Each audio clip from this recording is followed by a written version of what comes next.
Just a few miles from Highway 11 East, it's Bethesda Presbyterian Church. We're right on the northeast edge of Hamlin County. Bill Henderson knows this church well and is passionate about its preservation.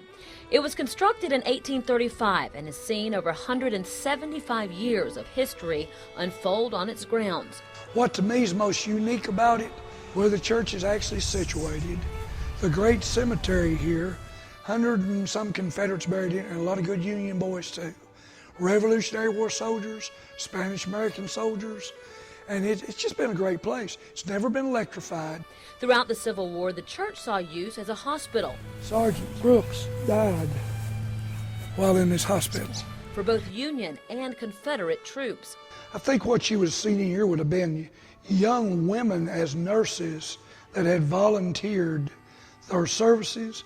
And I know probability they would be some ghastly scenes. Doctors maybe amputating legs or arms or hands or fingers. These churches at that time that were taken as hospitals normally flew one star above them to indicate that it was a hospital of mixed armies.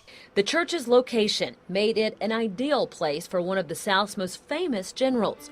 Longstreet had just been in the Battle of Bean Station, and he had several wagon loads of wounded soldiers when he crossed the Holston River and came into this area. Now this sits on the old Kentucky Road coming from Bean Station. So they used it and set up a hospital here. The history of this church in the years after the Civil War speaks to the social divide left behind in the wake of the Civil War. The Southern people sat on this side, the Union people over there, and the middle section was empty. About 1867, your die-hard Confederates actually left here and went to Morristown. Your die-hard Unionists who couldn't stand to be with the Confederates, they went to Russellville and built a Union Presbyterian church. These days, Henderson likes to walk the grounds and share the church's rich history with the next generation. Yeah, I've got probably 100 friends buried here.